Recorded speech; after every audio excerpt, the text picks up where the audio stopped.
अस्सलाम वालेकुम। आज मैं डिटेल के अंदर बताऊँगा जब भी एक पेशेंट को बेहोश किया जाता है तो कौन-कौन सी मेडिसिन, कौन-कौन सी डोज़ उसको लगाई जाती है ताकि प्रॉपर तरीके से एक डॉक्टर एक सर्जरी को परफ़ॉर्म कर सके। सबसे पहले उसको बेहोश किया जाता है, उसको कहते हैं जनरल एनेस्थेटिक मतलब जिसमें उसको रिवर्सिबल लॉस किया जाता है उसकी कॉन्शियसनेस को। उसकी कॉन्शियसनेस को रिवर्सिबल मतलब कि बेहोशी के बाद उसको दोबारा उठाना भी है, ठीक है?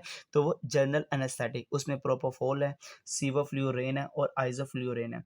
जैसे बेहोश हो जाता है उस वक़्त उसकी बॉडी को पेशेंट को रिलैक्स और उसकी एंग्ज़ायटी को रिड्यूस करने के लिए सेडेटिव इंजेक्शन लगाए जाते हैं, जिसमें नाम आ जाता है मिडाज़ोलाम आ जाता है, डायज़ापाम ये मेडिसिन दी जाती है ताकि पेशेंट रिलैक्स हो सके और उसकी एंग्ज़ायटी रिड्यूस हो सके। जब वो बेहोश हो जाता है तो उसके जो मसल्स हैं वो काफ़ी कॉन्ट्रैक्ट होते हैं, उसको रिलैक्स करने के लिए न्यूरोमस्कुलर ब्लॉकर लगाए जाते हैं, जो रिलैक्स करते हैं स्केलेटल मसल को, जिसमें नाम आ जाता है सक्सिनाइल कोहोलीन आ जाता है, रोकरोनियम आ जाता है, ये वो मेडिसिन है जो कि इसके मसल्स को रिलैक्स करने में मदद देते हैं। अब आपको पता है जब सर्जरी हो रही होगी या सर्जरी के बाद काफ़ी पेन वाला अमल होता है, उस वक़्त एनाल्जेसिक्स मेडिसिन दी जाती है, जो मैनेज करती है पेन को ड्यूरिंग और आफ्टर प्रोसीजर, जिसमें नाम आ जाता है फेंटानाइल आ जाता है और मॉर्फिन ये वो मेडिसिन इंजेक्शन के थ्रू दी जाती है, जो एनाल्जेसिक का काम करती है, पेन को कम करने में मदद देती है। उसी दौरान जब वो सर्जरी चल रही होगी तो उस वक़्त उसका दिल ख़राब ना हो, वॉमिटिंग ना करे या बाद में वॉमिटिंग ना आए, नोज़िया, तो उस वक़्त उसको इंजेक्शन दिए जाते हैं एंटी एमेटिक्स, जिसमें सबसे नाम आता है ओंडानसेट्रोन आ जाता है और मेटोकोलपरामाइड आ जाता है। ये वो मेडिसिन है जो कि उसका नोज़िया, दिल ख़राब होना, वॉमिटिंग से बचाता है।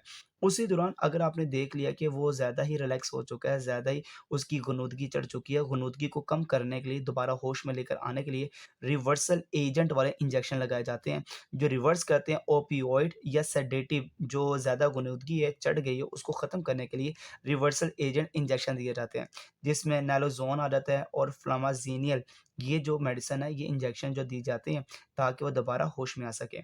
उसी दौरान अगर सर्जरी चल रही हो तो देखा जाता है कि हार्ट रेट को मैनेज किया जाता है।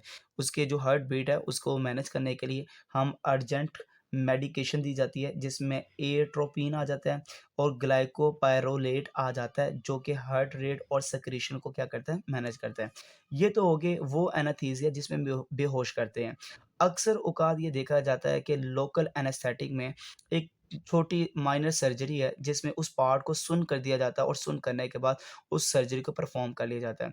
मतलब कि उसको लोकल एनेस्थेटिक कहते हैं जिसमें नब करते हैं मतलब कि सुन्न करते हैं उस specific area in the body को।